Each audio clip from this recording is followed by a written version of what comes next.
बिस्मिल्लाहिर्रहमानिर्रहीम। अस्सलाम वालेकुम नाज़रीन। अकाउंट ऑफिस की तरफ से नई अहम हदायत जारी कर दी गई हैं। अकाउंटेंट जनरल स्टेट बैंक का एक अहम मरासला पेंशनर्स और मुलाजमीन के लिए नहायत ही अहम खबर।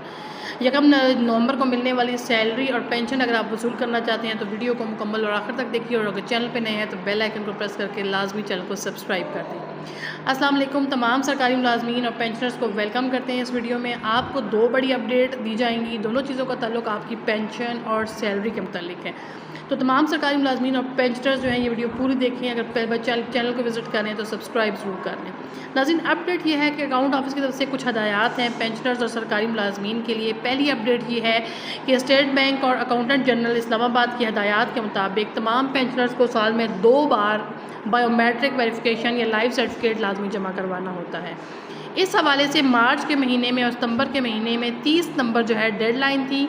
इस वजह से कुछ मुअज़्ज़ज़ पेंशनर्स जो गवर्नमेंट में अपने तहफ़्फ़ुज़ात का इज़हार कर रहे हैं कि उनकी जो पेंशन है 1 अक्टूबर को वो नहीं डिलीवर हुई। 7-8 तारीख तक वो वेट करते रहे इस चीज़ का, लेकिन उनको उनकी पेंशन या तनख्वाह नहीं मिली। तो ये उनका गिला करना बिल्कुल सही बनता है, या ये कहना जायज़ है कि उनकी ये क्यूरी बिल्कुल ठीक थी। लेकिन इसके पीछे हदायत क्या थी? इनके लिए यही हदायत दी गई थी कि सबसे पहले बैंक में विज़िट करें। वहाँ आपको जाकर देखेंगे कि आपका अकाउंट यकीनन तौर पर डोरमेंट किया गया होगा। इसकी वजह यही है कि लाइफ सर्टिफिकेट जमा नहीं करवाया या आपने बायोमेट्रिक जो है वेरिफिकेशन वो नहीं करवाई होगी। तो आपसे गुजारिश है तमाम पेंशनर्स के लिए जिनका अभी तक जो है वो अंगूठा नहीं लगाया, बायोमेट्रिक वेरिफिकेशन नहीं हुई, तमाम पेंशनर्स के लिए जिनका अभी तक जो है अंगूठा नहीं लगा या लाइफ सर्टिफिकेट आपने जमा नहीं करवाया, तो वो अभी आप फ़ौरन जमा करवाएं। आपका फौरी तौर पर जो अकाउंट है वो एक्टिव हो जाएगा और अगले 6 महीनों के लिए आपकी जो पेंशन है आपके अकाउंट्स में आती रहेगी। और पेंशनर्स के लिए पूरे साल में ये 2 काम करने बहुत ज़रूरी हैं। अगर आप ऐसा नहीं करेंगे तो आपको इसी तरह के मसाइल का सामना करना पड़ेगा। आपके अकाउंट डोरमेंट हो जाएंगे, आपको तनख्वाह या पेंशन नहीं मिलेगी या बहुत देर से मिलेगी। तो ये 2 काम नहायत ज़रूरी होते हैं। एक मार्च के महीने में और दूसरा 1 अक्टूबर से पहले यानी कि सितंबर के महीने में करना नहायत ज़रूरी होता है। और वो लाइफ सर्टिफिकेट जमा करवाएं या जाके थंब इम्प्रेशन लगा दें वहाँ पर। दूसरी बड़ी अपडेट जो है सरकारी मुलाजमीन के लिए वो भी पेंशनर्स के लिए और फैमिली पेंशनर्स के लिए है। अकाउंटेंट जनरल का नोटिफिकेशन, पंजाब का नोटिफिकेशन जारी हुआ है, मरासला जारी हुआ है। इसी तरह का ये मरासला जो है, इसी तरह का जो परफॉर्मा है वो अकाउंटेंट जनरल सिंध की तरफ से भी, बलूचिस्तान की तरफ से भी, KPK की तरफ से भी, वफाकी मुलाजमीन के लिए भी सेम डायरेक्शंस हैं। और डायरेक्शंस बड़ी वाज़ेह और क्लियर हैं कि 20 अक्टूबर तक जिन पेंशनर्स और जिन सरकारी मुलाजमीन का आई-बैन अपडेट नहीं होगा सैप सिस्टम के अंदर, उनकी तनख्वाह रोकने के प्रॉपर ऑर्डर दे दिए गए हैं।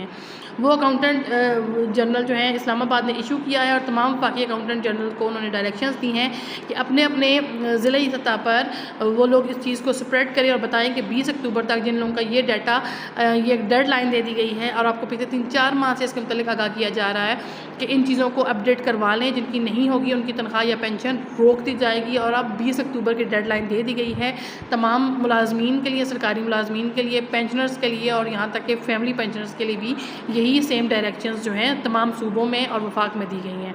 तो पहली फुर्सत में इस चीज़ को मुकम्मल करें और इस असाइनमेंट को मुकम्मल करें। तमाम सरकारी मुलाजमीन के लिए आई-बैन को अपडेट करने की रिस्पॉन्सिबिलिटी DDOs के ऊपर होती है, जबकि पेंशनर्स जो हैं वो इंडिविजुअल केसेस जो है जमा करवा सकते हैं। एक चीज़ जो पेंशनर आज़ाद पूछते हैं, जो बहुत ज़्यादा चीज़ होती है, उनको टेंशन होती है कि पर्सनली उन्होंने जाकर इसको जमा कराना होता है, क्योंकि हमारे बुजुर्ग पेंशनर्स अमूमन जो होते हैं वो 70+ होते हैं या उनकी उम्र सीनियर सिटीज़न होते हैं, ज़्यादा होती है। आम तौर पर उनके लिए ट्रैवलिंग जो होता है वो इतना आसान नहीं होता। तो आप लोगों की सहूलत के लिए यहाँ ये भी बताते चलें कि आप अपनी एप्लीकेशन जो है वो किसी भी शख्स के थ्रू भिजवा सकते हैं। जो सीनियर सिटीजन्स हैं ये उनके लिए हैं।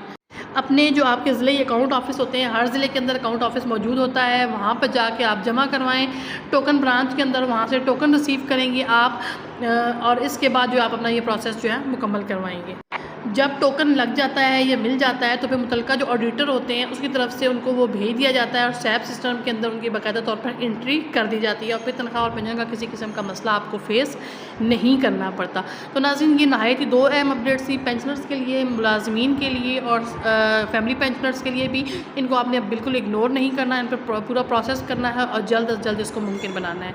उम्मीद है आज की ये वीडियो आपके लिए फ़ायदेमंद साबित होगी। इस तरह की दीगर अपडेट्स के लिए हमारे साथ जुड़े रहिए। दुआओं में याद रखिएगा। बहुत जल्द दोबारा हाजिर होंगे ताज़ा तरीन अपडेट के साथ। अल्लाह हाफ़िज़।